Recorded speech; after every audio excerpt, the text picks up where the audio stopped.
వైఎస్ఆర్ ఆ పేరు వినగానే అందరికీ కూడా ఒక ప్రేమ, ఒక ఆప్యాయతతో కూడిన ఒక పరిపాలనా విధానం గుర్తొస్తుంది.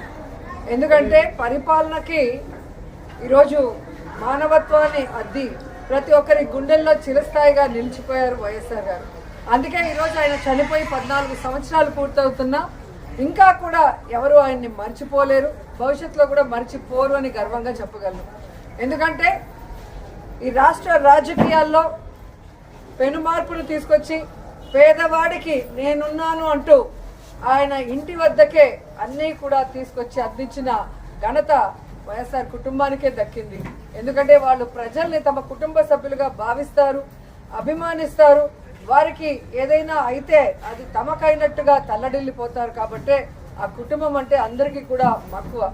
కానీ రాజశేఖర రెడ్డి గారు ఏ విధంగా అయితే తన పాదయాత్రలో ఒక ప్రభంజనాన్ని సృష్టించారో, ప్రజల కష్టాల్ని, రైతుల కష్టాల్ని, ముఖ్యంగా పేదవాడి కష్టాన్ని దగ్గర నుంచి చూసి అవన్నీ దూరం చేయాలి అని ఒక నిర్ణయం తీసుకొని ముఖ్యమంత్రి అయిన తర్వాత ఆయన చేపట్టిన అనేక చారిత్రాత్మక నిర్ణయాలతో, సంక్షేమ పథకాలతో మరి ప్రతి ఒక్కరి గుండెల్లో కూడా ఈరోజు నిలిచిపోయారు. ఈరోజు హాస్పిటల్లో మరి సేవా కార్యక్రమాలు చేయడం జరుగుతుంది వైఎస్ఆర్ గారి జయంతి సందర్భంగా. సో 108 ఎంతో మందికి ప్రాణదానం చేశారు. అలాగే ఆరోగ్యశ్రీ ఎంతో మంది కుటుంబాల్ని ఈరోజు నిలబెట్టిన ఘనత వైఎస్ఆర్ గారికే దక్కింది. అలాగే రైతన్న వాడు బాగుంటే రాష్ట్రం బాగుంటుంది, దేశం బాగుంటుందని నమ్మారు. కాబట్టే రైతులకి అడిగింది కూడా చేయటం మనం అందరం కూడా గుర్తుపెట్టుకోవాల్సిన విషయం. ఇలా చెప్పుకుంటూ పోతే ఎన్నో. అందుకే వైఎస్ఆర్ అంటే ఒక బ్రాండ్, ఆయన ఒక లెజెండ్. సో రాజశేఖర రెడ్డి గారు మనకి కనిపించకుండా పోయిన తర్వాత అందరూ కూడా తల్లడిల్లిపోయాం.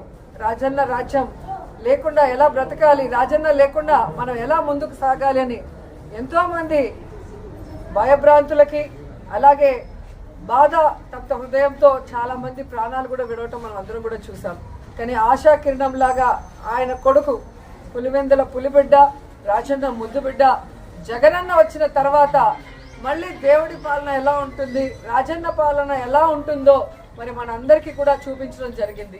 కానీ మొన్న ఎలక్షన్స్లో మనం ఓడిపోవటం అనేది కొంచెం బాధాకరమైన విషయమే. అయినా మనం ఓడినా గెలిచినా, అధికార పక్షంలో ఉన్నా ప్రతిపక్షంలో ఉన్నా మనం ఎప్పుడు ప్రజల పక్షానే, రాజశేఖర రెడ్డి ఆశయాలకు అనుగుణంగా ఏ విధంగా అధికారంలో ఉన్నప్పుడు పరిపాలించారో జగనన్న, ఈ 5 సంవత్సరాలు కూడా రాజన్న పరిపాలన మళ్ళీ తీసుకురావడానికి మనం అందరం కూడా కలిసికట్టుగా పోరాడాలని కూడా అందరినీ కోరుకుంటున్నాను.